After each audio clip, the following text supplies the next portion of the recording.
louder and louder, and China is facing a mutiny. Yeah, a mutiny.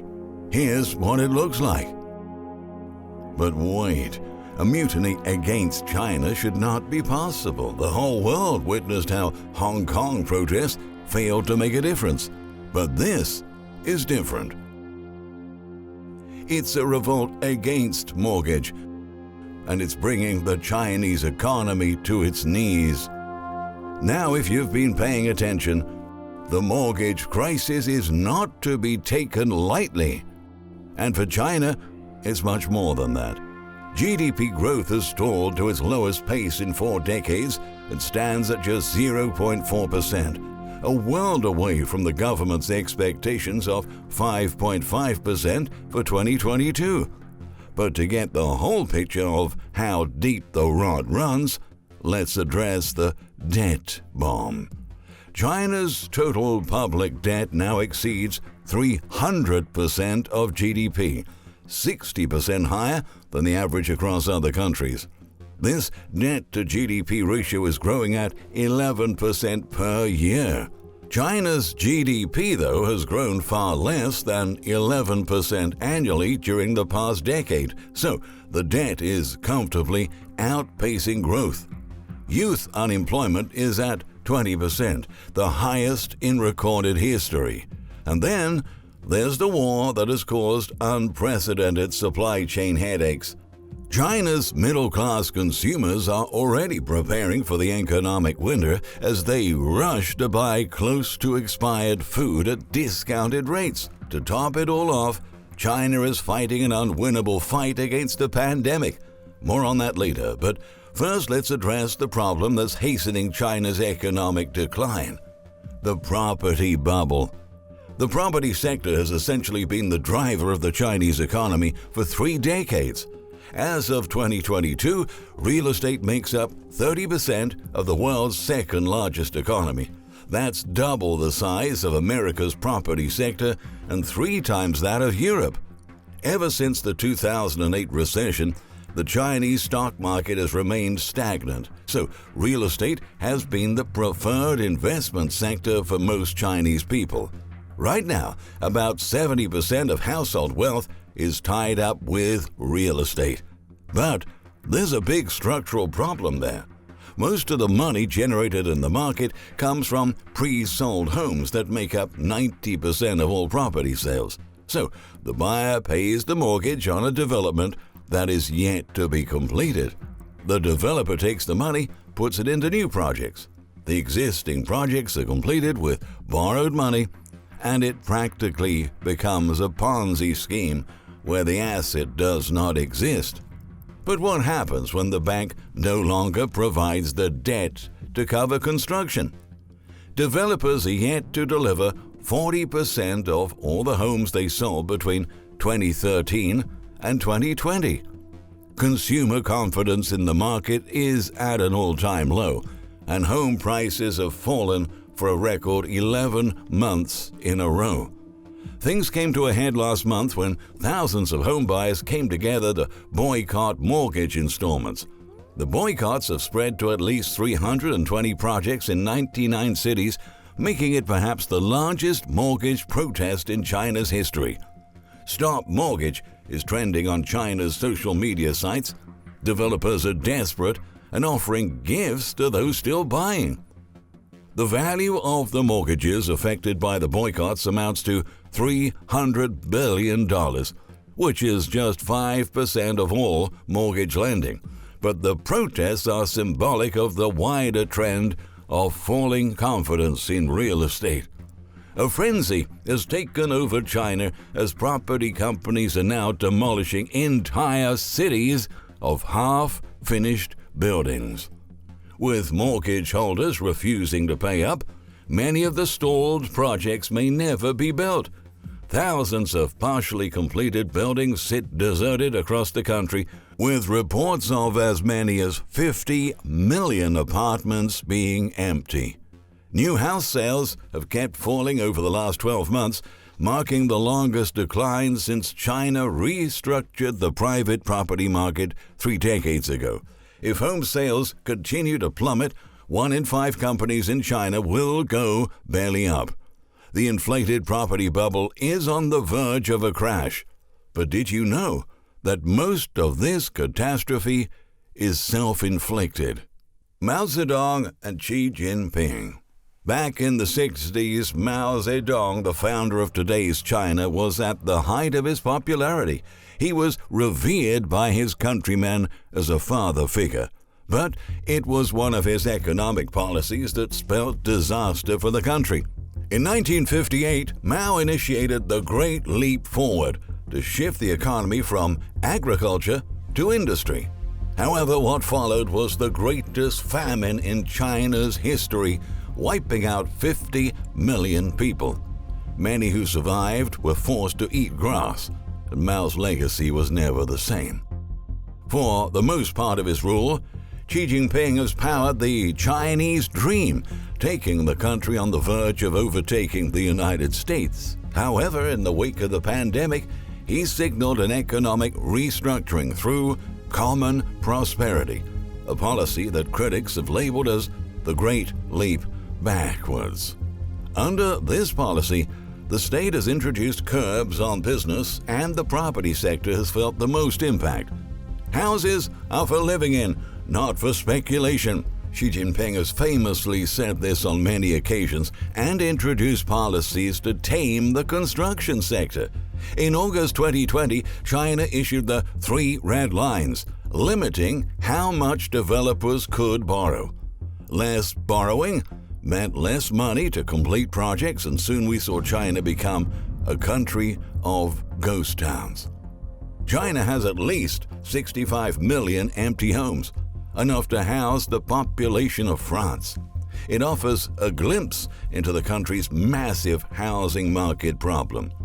With money drying up, the top 9 real estate companies in China have lost $79 billion of wealth since 2020. But there's one company in particular that triggered the decline and may well take the world down with it. The company that is bringing down China. Evergrande is at the center of the crisis that is hurting China. The real estate giant owns 1,300 projects in 280 Chinese cities. But as Beijing started clamping down on borrowing, Evergrande lost access to capital, and most of its projects were stalled. The company started defaulting on its $300 billion debt, making it the most indebted company in the world.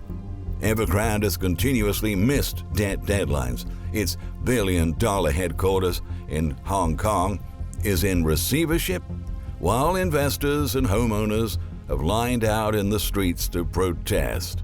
The toxic fallout from Evergrande's episode is now spreading across the economy. With consumer confidence at its lowest in the property market, the biggest developers are looking at a slump. Country Garden, China's biggest developer by sales, reported a 96% plunge in net profit in the first half of the year. Out of 4,800 Chinese companies listed in Shanghai, Shenzhen, and Beijing, 53% reported an earnings drop. That was close to the pandemic levels back in 2020, when 54% of listed companies posted a profit decline. By another measure, though, the start of this year was worse. 900 companies recorded losses in the first half compared to 780 in 2020. So far, China has not made any extraordinary efforts to save Evergrande. Experts have drawn comparisons between Evergrande and former Wall Street giant Lehman Brothers, a company that was deemed too big to fail, but the United States decided to let it collapse during the 2008 recession. Whether China will try to save Evergrande remains to be seen. For now, their major worry is that other developers are following the same path. Top companies like Hesa Group, Shimeo Group, and Sunac China have defaulted on $18 billion of offshore dollar bonds and $2.5 billion worth of debt just in the past 12 months. But then again, the hope for recovery dims further when you look at the draconian lockdown measures in place across the country. 2.5 years after the pandemic, most of the world has learned to live with the pandemic. China, on the other hand, has followed a strict zero-COVID policy, locking down major cities and closing ports. Also, the country only allows the use of Chinese vaccines, halting the way of a quick recovery and normal living. Across China, at least 74 cities have been closed off at different times in 2 weeks. 8 megacities have gone into full or partial lockdowns, and close to 300 million people have been cut off. According to Goldman Sachs estimates, cities impacted by lockdowns account for 35% of China's GDP. However, analysts don't see an end to the measures. China is so far deep into this policy that moving away from it now will cause a major disruption. More importantly, taking a step back now will make the original policy seem like a mistake. President Xi will not want to admit to a mistake, especially when he's so close to taking the office for a third time. In the meantime, China is facing a crash of everything, and the global impact of it may well be the preamble for another great recession. Global impact. China's collapse is hardly a cause for celebration for Western powers. Back in 2008, it was China that bailed out the world economy with a $586 billion stimulus. But we're now in 2022, and the whole world, not just China, is at risk. China's economy accounts for 1/5 of global GDP, and many countries thrive off trade with China. But with the property sector coming to a standstill and GDP growth inching towards zero, China is facing a crisis of demand. The country needs less iron and steel, less timber, less coal, and a lot less oil. So trade partners like Brazil, Australia, Malaysia, and the Middle East will feel the impacts. For example, China purchases 34% of Brazilian exports, generating a trade surplus of approximately $33 billion for the South American country. Then there's the United States. Despite the aggressive posturing, the world's 2 leading economies remain each other's biggest trading partners. The United States purchases more than $300 billion of Chinese goods each year. U.S. pension funds, individuals, and investors have $2.1 trillion tied up in Chinese companies listed on American exchanges. China's foreign currency debt stands at $2.4 trillion, and a slumping China puts all of it at risk. And it's not just the West. Sellers of energy and coal like Mongolia and raw material and mineral exporters in Africa are all feeling the impacts of reduced demand. China's Belt and Road Initiative has projects worth $1 trillion in 139 countries around the globe. If Chinese real estate fails, the whole world could be left with unfinished buildings, unpaved roads, and unattended power generation plants. According to the World Economic Forum, every percentage decrease in China's GDP causes a 0.3% contraction in the world economy. So anything that's ailing China is ailing the world. 2008 was a crisis of mortgage. It was the crash of housing. But this is the crash of everything. There's a gas shock in Europe, interest rate hikes in the US, and a real estate crisis exacerbated by never-ending lockdowns in China. The combined effect of it all is a giant cloud of a global recession. The threat is big enough for a consensus that a cold winter is coming for consumers everywhere. China might be at the forefront, but no one is safe. Thank you for watching. Please subscribe to our channel. We look forward to your comments underneath this video.